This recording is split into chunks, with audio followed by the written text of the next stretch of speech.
Em nome do Pai que me criou, e do Filho que me resgatou, e do Espírito Santo que me santificou.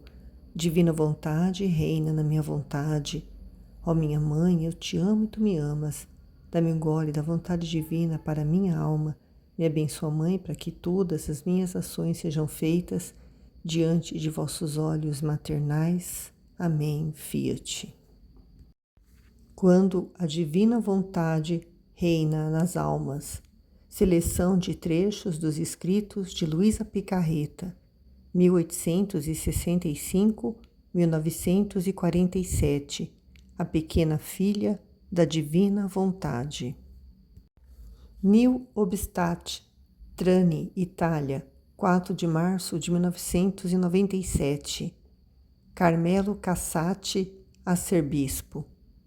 Ninguém acende uma vela e a coloca num lugar escondido ou debaixo do alqueire, mas sobre o candelabro, para que todos os que entrem vejam a luz. Lucas 11, versículo 33. Ao desejo dos amigos de Luisa Picarreta de dar a conhecer os seus escritos, responde a publicação da presente seleção de capítulos escolhidos, uma vez mais, graças à louvável iniciativa do bom amigo José Luiz Acunha. Creio que a sua leitura poderá inspirar em muitas almas uma adesão muito mais generosa à divina vontade, atitude que tão intensa e profundamente viveu Luisa Picarreta. É a atitude que ofereceu a Deus a Santíssima Virgem Maria desde que pronunciou o seu fiat, faça-se. E a mesma atitude com que Jesus aceitou e viveu a sua Santíssima Paixão. É também a atitude que Ele quis que aprendêssemos a ter na nossa oração e na nossa vida, quando nos ensinou o Pai Nosso. Faça-se a vossa vontade, assim na terra como no céu. Que o mesmo Jesus se digne, mediante o seu Espírito Santo, impulsar muitas almas pelo caminho desse desejo de conformar plenamente as suas vidas ao querer divino, para que, arraigados e alicerçados no seu amor, cresçamos em tudo, até aquele que é a cabeça, Cristo. Efésios 4, versículo 5. Atracomulco, México, 22 de novembro de 1992. Ricardo Guizar Dias, bispo de Atracomulco. De fato, abre aspas, agora por iniciativa do Vaticano, Congregação para a Doutrina da Fé e Congregação para as Causas dos Santos, o senhor arcebispo de Trani, Dom Carmelo Cassati, em 20 de novembro de 1994, abriu em solene cerimônia a causa de beatificação de Luisa Picarreta. Peçamos a Deus que a Igreja em breve reconheça Luisa como precioso fruto seu. Da contracapa da citada edição em espanhol, nota do tradutor. Prefácio. O Catecismo da Igreja Católica, número 521, diz-nos: tudo o que Cristo viveu, Ele faz com que nós o possamos viver nele e que Ele o viva em nós. Esta é a finalidade da nossa vida, viver em Cristo o que Ele viveu e que Ele o viva em nós. Todo o resto, sacramentos, orações, jejuns, mortificações, penitências, são meios para obter essa finalidade, e se não é obtida, nós os reduziremos a meios poucos fecundos, não lhes deixaremos produzir o fruto completo. Os escritos de Luisa levam-nos exatamente a este ponto, repetir em nós a própria vida de Jesus e fazem-nos, portanto, conhecer o que Jesus vive no seu interior.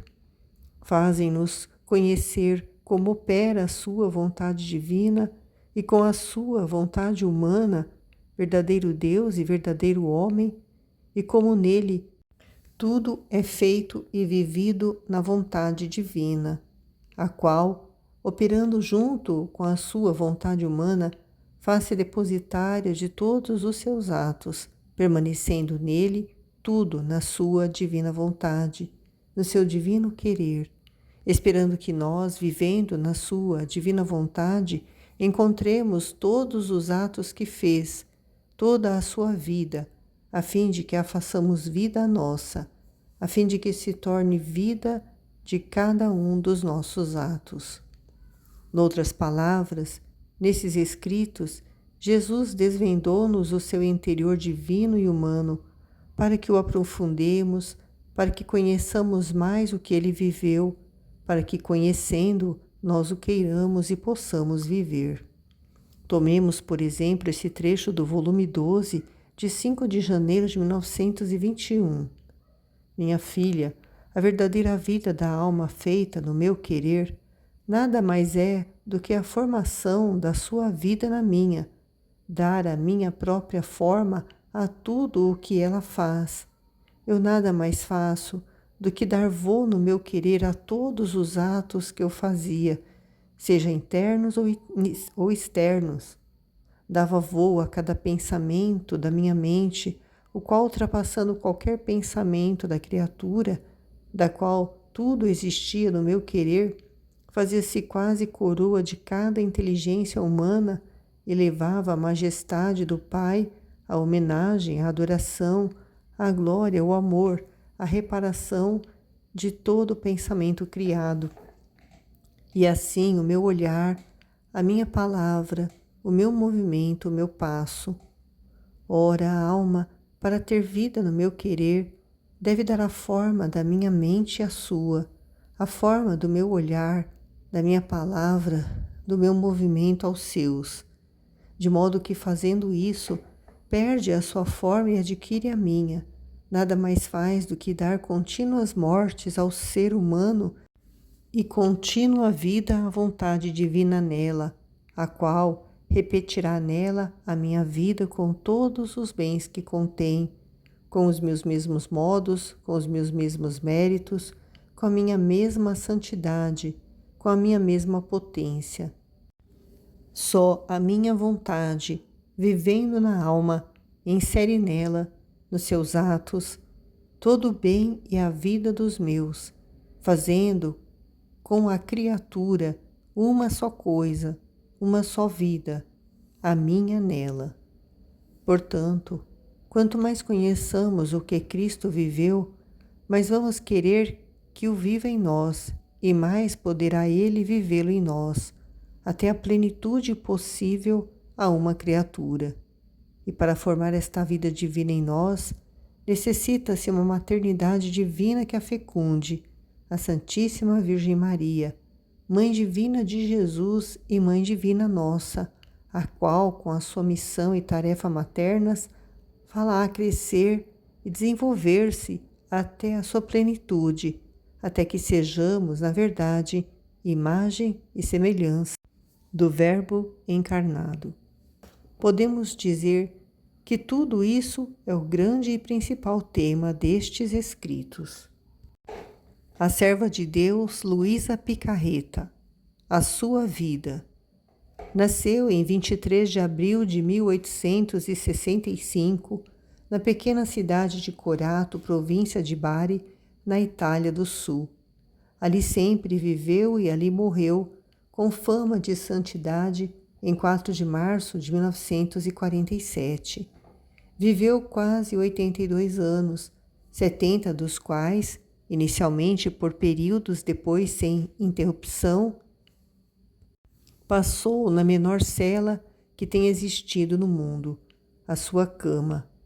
Acima e ao redor da cama havia uma leve estrutura metálica da qual, pelos 4 lados, pendiam cortinas que faziam da sua cama uma clausura de escassos 2 metros quadrados, espaço suficiente para ela e o seu amado Jesus, que a visitava e instruía para que modelasse toda a sua vida interior à semelhança dele. E não só para ele, também havia espaço para a mãezinha, a Santíssima Virgem, a quem Luísa chamava assim, a qual, com a mesma finalidade de fazer de Luísa uma cópia perfeita do interior de Jesus e do interior de si, visitava também com frequência. Luísa esteve sempre sob a potestade da Senhora Obediência, perante a qual ela sempre se dobrou e submeteu, obediência que lhe servia do bispo por meio do confessor nomeado. Nosso Senhor intervém para pôr definitiva e indubitável Luísa no seu estado de vítima de reparação e de expiação em favor dos homens, servindo-se para tanto de uma epidemia de cólera que em 1887 ceifava muitas vítimas na região de Corato.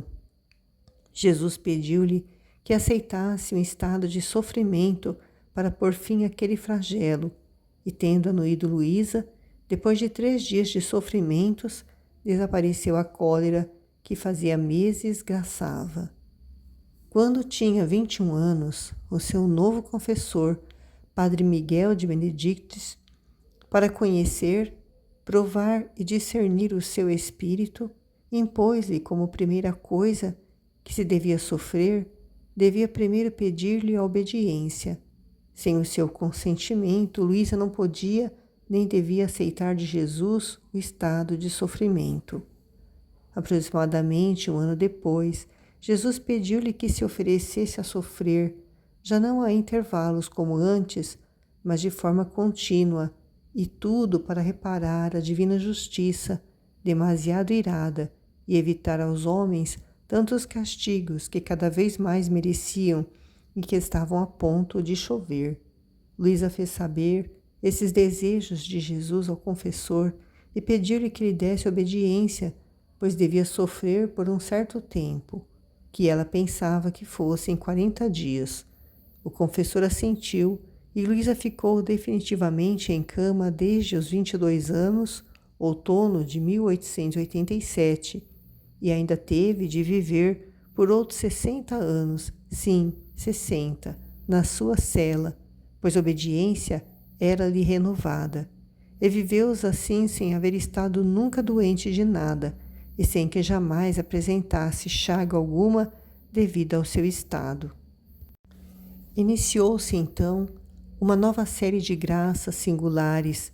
Jesus fazia-se ver frequentissimamente, dispondo-a aos responsórios místicos, levando-a a uma perfeita conformidade com a vontade de Deus. Jesus continuou a prepará-la para outros responsórios, os responsórios da cruz, e numa manhã, mostrando-se crucificado, comunicou-lhe os dolorosíssimos estigmas de sua paixão, consentido, porém, ao desejo de Luísa de os deixar invisíveis. Desde então, era renovada pelo próprio Jesus a crucifixão. Luísa, que se via consumir por uma fome insaciável de sofrer, anos mais tarde teve de aprender que tudo, vontade de sofrer e também o desejo de ver sensivelmente Jesus, tudo devia morrer na divina vontade. Tendo falecido esse confessor, um novo, padre de Genaro, em 1899, tomou-a aos seus cuidados, e assim foi durante 24 anos, e como primeira coisa, deu-lhe obediência dolorosíssima para ela, de escrever tudo o que havia acontecido desde o início entre Jesus e ela, e começou a escrever em fevereiro de 1899. Jesus continuou a instruí-la e prepará-la à sua excelsa missão, à máxima graça e a um estado superior. Viver na divina vontade. Em 1900, fala-lhe pela primeira vez disso, dá primeiramente a ela essa graça suprema e constitui-a como a pequena filha da divina vontade, iniciando assim com ela, no silêncio e no oculto, a nova etapa de graça, o verdadeiro reino da divina vontade na terra, o cumprimento do Pai Nosso. Fiat voluntas tua, sicut in quello et in terra. Seja feita a vossa vontade, assim na terra como no céu. Luísa escreveu A partir de então, 36 volumes acerca da doutrina do viver na divina vontade e outros escritos, entre os quais As Horas da Paixão, das quais publicaram-se 4 edições, em 1915, 1917 e 1921, e A Rainha do Céu no Reino da Divina Vontade, da qual publicaram-se 3 edições, em 1932, 1933 e 1937, todas com Ni Obstate e Imprimatur. A obediência de escrever cessou, e o último capítulo do volume 36 foi escrito em 28 de dezembro de 1938. O padre de Genaro morreu em 1922, sucedido pelo cônego Francisco de Benedictis, que morreu 4 anos depois. Por último, foi nomeado confessor pelo arcebispo o cônego Bento Calvi, que assistiu Luísa até a sua morte. Finalmente, em 4 de março de 1947, às 6 da manhã, morreu depois de uma breve, mas intensa pneumonia. Depois de 4 dias de veneração pública dos seus restos, teve a sua primeira apoteose, as suas triunfais exéquias, nas quais participaram inúmeras figuras da igreja local de Trani, diocese a qual pertence Corato, assim como de outras partes, como se pôde constatar por algumas fotografias da época. Atualmente, os seus restos mortais repousam, com autorização da igreja, no interior do templo paroquial de Corato.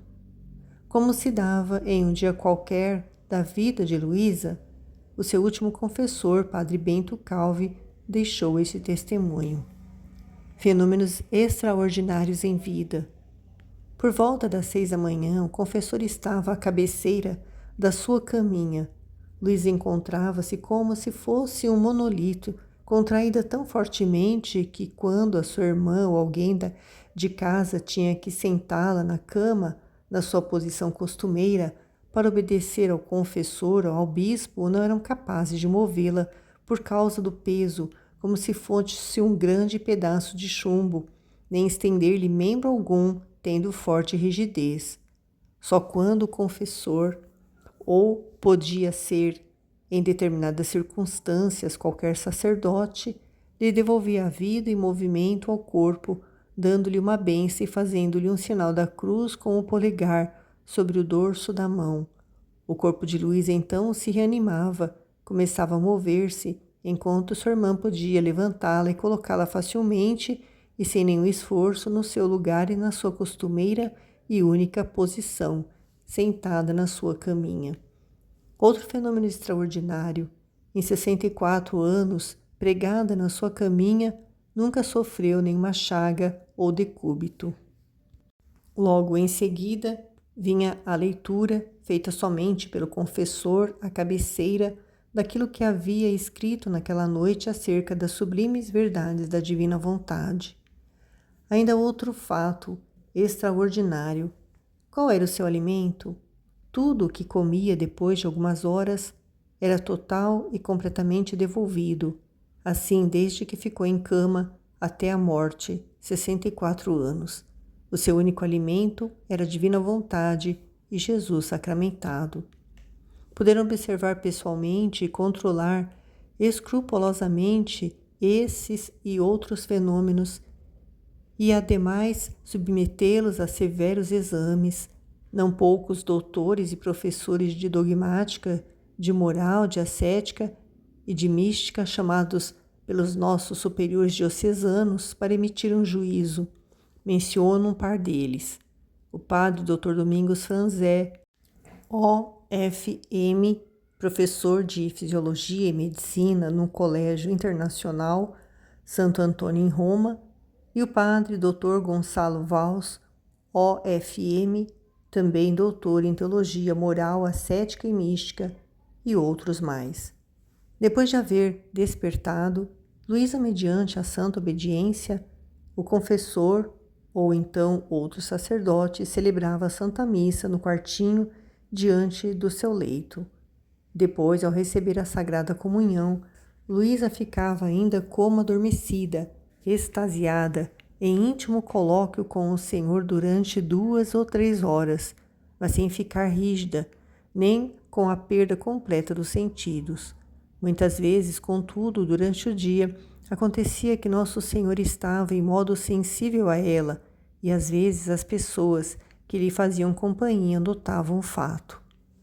Quando voltava a si, punha-se a trabalhar sentada na cama, cosia e bordava, em geral, trabalhos para a igreja, e diariamente vinham ao seu encontro algumas jovens para aprender, atraídas sobretudo pelo doce encanto que a presença de Deus emanava em Luísa. E com Luísa rezava-se o tempo todo. Meditavam-se as 24 horas da paixão de Jesus, e muitas dessas jovenzinhas chegaram a saber de memória essas horas, e faziam-se horas santas de reparação e outros exercícios de piedade. A sua vida, pois, aparecia exteriormente assim, sempre igual: trabalho, silêncio, oração. Pelas 2:30 ou 3 da tarde, levavam-lhe o almoço que a obediência queria, uma pequena quantidade de comida que em pouco tempo devolvia, no recipiente destinado a esse fim. Pela tarde, dedicava normalmente outra hora à meditação e prosseguia depois do trabalho até às 10 ou 11 da noite. Então Luísa punha-se a escrever, conforme tivesse recebido alguma manifestação particular de Nosso Senhor, durante o dia ou no estado de torpor da noite, ou conforme lhe fosse renovada a obediência de escrever. Finalmente, pela meia-noite ou à 1, Luísa perdia os sentidos e sofria o seu estado de morte. Se isso lhe acontecesse antes de se deitar, ficava naquela posição, como uma estátua de pedra. Assim passavam os dias de Luísa. Deixemos a palavra a outro dos seus confessores, ainda que confessor extraordinário, por menos de 2 anos somente, mas que esteve em contato com ela durante 17 anos, até a sua morte em 1927, interessando-se de tal maneira na pessoa, nos escritos de Luísa e na doutrina da divina vontade, que foi quem publicou As Horas da Paixão, o padre Aníbal Maria de Francia. O padre Aníbal Maria chegou a Corato em 1910, iniciando uma série de visitas e um frequente e íntimo contato espiritual com Luísa. Conhecê-la para ele significou uma virada fundamental na sua vida, e o conhecimento da divina vontade foi decisivo na sua espiritualidade. O arcebispo de Trani nomeou-o censor eclesiástico na sua diocese e diretor no que se referia aos escritos de Luísa, em vista da publicação que o padre desejava fazer. O padre Aníbal Maria de Francia dedicou-se, pois, com toda a sua vontade e energia à publicação das Horas da Paixão, para as quais escreveu uma longa introdução e fez 4 edições, sempre com imprimatur e nil obstat. O padre, como censor dos escritos de Luísa, deu o nil obstat e obteve de sua excelentíssima José Maria Léo, arcebispo de Trani, o imprimatur para os primeiros 19 volumes de Luísa, que eram os que na época havia escrito. Deixemos, pois, a palavra a ele, transcrevendo parte do válido testemunho que de Luísa deixou escrito. Ela quer viver solitária, escondida e incógnita. Por nenhum motivo do mundo haveria colocado por escrito as íntimas e prolongadas comunicações com o adorável Jesus desde a mais tenra idade até hoje, e que continuam ainda, quem sabe até quando, se Nosso Senhor mesmo não as tivesse obrigado, seja pessoalmente, seja por meio da santa obediência dos seus diretores espirituais, obediência a qual se rende com grande fortaleza e generosidade, porque o conceito que ela tem da santa obediência lhe faria recusar inclusive uma entrada no paraíso, como efetivamente acontece. O essencial é que esta alma está numa luta tremenda entre um prepotente amor ao ocultamento e o inexorável comando da obediência ao qual deve ceder totalmente. E a obediência vence sempre. E isso constitui um dos mais importantes caracteres de um espírito verdadeiro, de uma virtude sólida e provada. E ademais trata-se de mais ou menos 40 anos, nos quais, com a mais forte violência contra si mesma, se submete à grande senhora obediência que a domina. Esta alma solitária é uma virgem puríssima, toda de Deus, que aparece como objeto de singular predileção do divino Redentor Jesus, nosso Senhor, que de século a século aumenta cada vez mais as maravilhas do seu amor. Parece que desta Virgem, a quem ele chama a menor que haja encontrado na terra, carente de qualquer instrução, quis formar um instrumento adequado para uma missão tão sublime que nenhuma outra se possa comparar, isto é, o triunfo da divina vontade na terra, segundo o que está dito no Pai Nosso. Fiat voluntas tua, sicut in cielo et in terra. Esta Virgem do Senhor faz mais de 40 anos, desde que era ainda adolescente, foi posta em cama como vítima do divino amor. Este foi o leito de uma longa série de dores naturais e sobrenaturais e de inebriamentos da caridade eterna do coração de Jesus, de dores que excedem qualquer ordem da natureza. Foi origem uma intermitente privação de Deus. Aos sofrimentos da alma acrescentam-se também os do corpo, dos quais a grande maioria no estado místico, sem que nenhum sinal apareça nas mãos, nos pés, no lado ou na testa. Ela recebe de Nosso Senhor uma frequente crucifixão. O próprio Jesus estende-a numa cruz e põe-lhe os cravos. Então acontece nela o que dizia Santa Teresa quando recebia a ferida do serafim, ou seja, uma sensibilíssima dor a ponto de a fazer desmaiar e ao mesmo tempo um inebriamento de amor. Mas se Jesus não fizesse assim, seria para esta alma um sofrimento espiritual imensamente maior, porquanto, como a Serafina do Carmelo, diz também ela, ou sofrer ou morrer. Eis um outro sinal de verdadeiro espírito. Depois de quanto dissemos acerca da longa e contínua vida de anos e anos numa cama, em qualidade de vítima, com participação de tantas dores espirituais e corporais, poderia parecer que estar perante tal Virgem deveria ser coisa dolorosa e aflitiva, pois seria ver uma pessoa que jaz em todos os sinais de dores passadas ou de sofrimentos atuais ou coisas semelhantes. Mas aqui está uma coisa admirável. Esta esposa de Jesus, que passa a noite em êxtase dolorosos e em sofrimentos de todo o gênero, depois se vê de dia meio sentada na cama, trabalhando com agulha. Não transparece de forma alguma que tenha sofrido tanto de noite. Nenhum ar de extraordinário, de sobrenatural. Ao contrário, vê-se com todo o aspecto de uma pessoa sã, alegre e jovial. Fala, comenta, se é o caso ri, recebe, porém, poucas amigas. Às vezes, algum coração atribulado se abre com ela, pede-lhe orações, escuta benignamente, conforta, mas nunca ousa fazer-se de profetisa, nunca uma palavra que aluda a revelações. O grande conforto que ela apresenta é sempre aquele, sempre o mesmo argumento, a divina vontade. Embora não possua nenhuma ciência humana, é porém dotada com abundância de uma sabedoria toda celestial, a ciência dos santos. O seu falar ilumina e consola. Em si não é carente de gênio. De estudos, quando era pequena, frequentou até o 1º ano. Uma característica de grande desapego desta alma de qualquer coisa terrena é a ojeriza e a constância em não aceitar nenhum presente em dinheiro nem de espécie alguma. Mas, de uma vez, pessoas que leram as Horas da Paixão, despertando-se nelas um senso de sagrado afeto por esta alma solitária e desconhecida, escreveram-me querendo enviar-lhe algum dinheiro. Todavia ela se opôs tão fortemente como se lhe tivessem feito uma ofensa.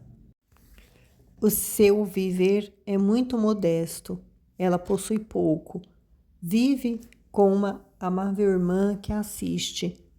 Não bastando o pouco que possuem para a casa e o sustento indispensável nestes tempos de alto custo de vida, ela trabalha tranquilamente, como dissemos antes, e tira alguma renda do seu trabalho, de tudo devendo usufruir especialmente a sua amável irmã, posto que para ela não tem de comprar vestidos ou sapatos. O seu alimento é de poucos gramas por dia, como lhe seja dado pela que a assiste, porque ela não pede nada, e ainda por cima, depois de algumas horas de ter ingerido a escassa comida, devolve-a. O seu aspecto não é o de uma moribunda, mas tampouco o de uma pessoa perfeitamente saudável. Contudo, não está inerte. Consume as forças, seja com o sobre-humano sofrimento e fadiga da noite, seja com o trabalho do dia. O seu viver reduz-se, portanto, quase ao milagre perene. Ao seu grande desapego por toda a renda que não lhe provenha das mãos, deve-se acrescentar a sua firmeza em não ter querido jamais aceitar o que de direito lhe correspondesse pela propriedade literária sobre a edição e venda das 24 Horas da Paixão. Exortada por mim a não o recusar, respondeu: eu não tenho nenhum dinheiro, porque o trabalho não é meu, mas de Deus. Não prossigo. A vida desta virgem esposa de Jesus é mais celestial que terrena. Ela quer passar pelo mundo ignorada e desconhecida, buscando unicamente a Jesus e a sua Santíssima Mãe, a quem chama Mãezinha, a qual tomou a esta alma eleita com particular proteção. E dissemos que este testemunho é válido porque o padre de França, que tão bem conheceu Luísa e durante tantos anos, e com tanto fervor publicou as 24 Horas da Paixão, foi beatificado pelo Papa João Paulo II em 7 de outubro de 1990 e foi por este elogiado e colocado como exemplo para os sacerdotes dos nossos dias. Continua na segunda parte os seus escritos.